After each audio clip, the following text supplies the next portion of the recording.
David, why don't you have these? I don't think I can eat them. I'm just too nervous. Why? I've got a really important meeting I've got to go to, and I don't think I can eat anything right now.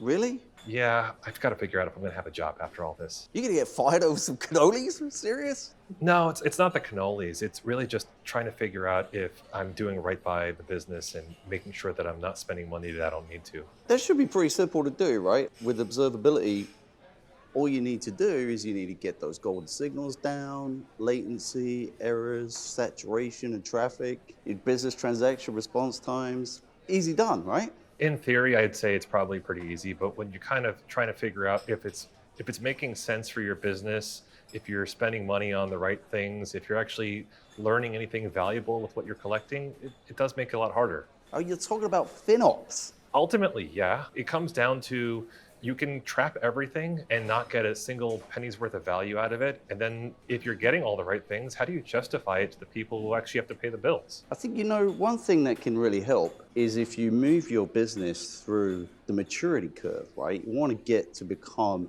a more mature business, especially from an observability perspective. Most of the time I see like a 4-stage type of a thing. So like crawl, walk, run, fly, right? Yes. And then when you're flying, you actually have the right data to make the much better decisions about your business. And if you incorporate things like security into the data that you're collecting, you perhaps don't need to collect as much data, and you can make cost efficiencies from having all of that stuff together in the same place. I think you're actually missing one of them, and that's falling down. So somewhere along the way, you're probably going to figure out that something went wrong, and you've got to make adjustments. There's another aspect to observability, and that is not just collecting data about, oh, is my CPU high? How much hard disk am I using? But you can actually start to really take a look at what your business is doing, and you can even start to correlate that to how much you're spending. I've actually got a customer of mine that I've worked with. They know for every transaction that's going through their system, how many fractions of a penny it's cost them across all the different systems. So they have the ability to build a report at the end that can show you every time somebody swipes a credit card, how much it costs them to run that swipe and how much it costs them to actually do that deal. Wow, so you're talking about end-to-end visibility of a particular business transaction and everything that touched and how much that's costing. That's revolutionary. A lot of these places, they're ticking boxes instead of taking this from a holistic perspective.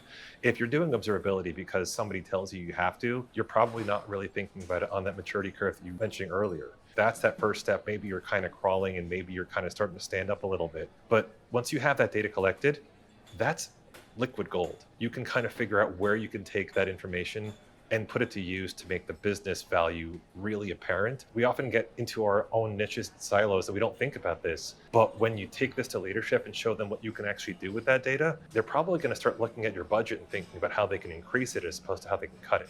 There are definitely systems people don't even think about bringing into their telemetry stack. And once they get that information, your visibility really starts to open up. It's instead of looking at things through kind of that bleary-eyed, I've just woken up, wipe my eyes out, and get all that stuff out of the way and see things, you have a clear picture and you can start making some really informed decisions. And it even helps improve the customer experience, right? When you start to have a mindset where you're looking for optimizations and cost efficiencies and operational efficiencies, you're actually also then, from a customer perspective, making your systems run faster with lower latency. So, it's important to climb up that maturity stack.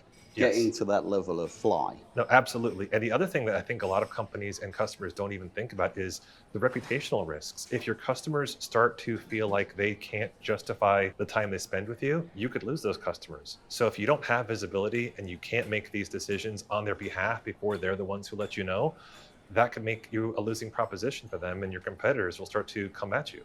So investing in the right observability tools and in your teams just really makes good business sense. Yeah, but only if you can show the business impact. But trust me, there is light at the end of the tunnel, just like through this cannoli. Yeah, I think so. I think that if you can build up your maturity level, you can definitely make these things happen for you.